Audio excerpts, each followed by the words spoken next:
Time healing all wounds is a scam. And today we will understand how time, trauma, and our role in this situation works. So, what does time actually do? Time helps you forget the facts, the memories, suppresses the emotions, but it never heals anything. That's the biggest misconception out there.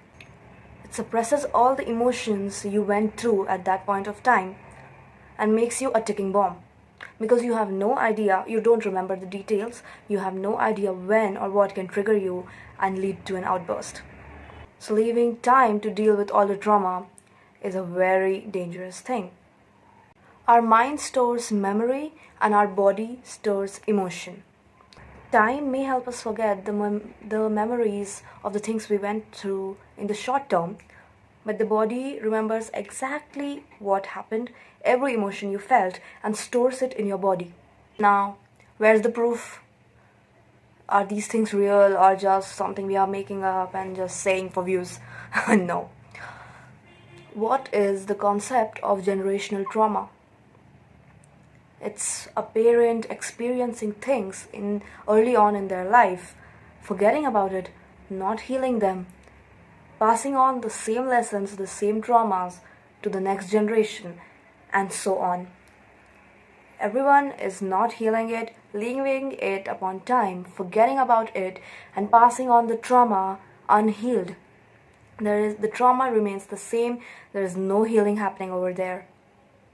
Another proof is yoga. A lot of people give trigger warnings before doing yoga practices because yoga is very powerful in releasing stored emotions. Like, dude, imagine how wonderful is this body. Like, oh my god, every part of your body stores trauma. The shoulders store stress, the hip area stores trauma. And once you dwell into yoga practices, you start to realize when your body starts releasing this trauma. There's something called somatic exercises. I did them and I felt like crying.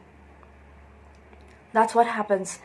There are many exercises out there which make you cry. Those emotions come to surface because they were never healed, they were only suppressed.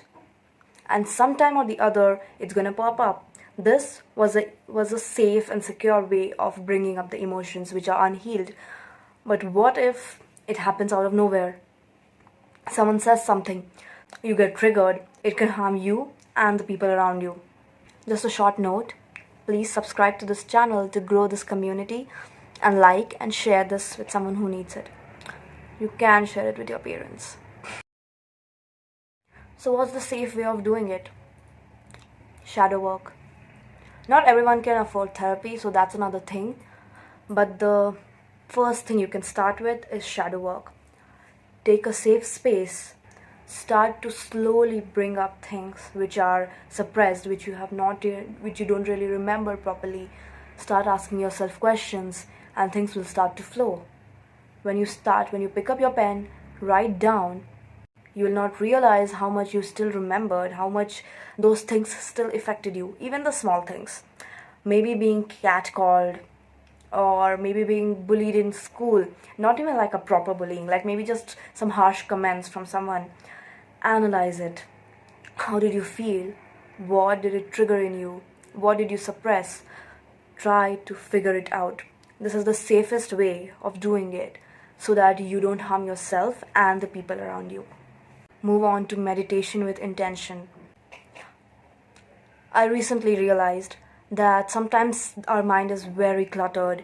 We are feeling a lot of emotions, a lot of thoughts. And then when we sit down to meditate, we think, this is not the right meditation. This is not a good session. And let's stop. But don't stop. Go through that. Just sit there in silence and let your mind process those emotions and those thoughts. And automatically you might get some clarity, some guidance. That's what we need. Because the universe is there. Like, just leave everything. You know someone's out there helping you. So that's another thing. Just sit down and you will get the peace, the quiet, eventually, at least. Next step, yoga. Start doing those exercises very slowly with precaution. So day by day, step by step, as you start doing it, your body will start releasing trauma through several things. Like there are several signs of releasing trauma, like your body shuddering, sneezing, fever, or even like regular days, shivers, a good sleep, a good night's sleep, feeling peaceful and calm. Eventually, you need to step in and do it for yourself, because this thing, no one else can do anything for you. People can try to help, but you are responsible for it, babe. No one else can help you out. So yeah, this was a little intense, but I thought people really needed to get out of this idea that time heals everything and I don't need to do any work. Because yeah, you don't need to do any work, you just go around spilling your wound on everyone else and hurting everyone else and eventually hurting yourself as well. So let's just go the safe way and do it the right way. Thanks for listening.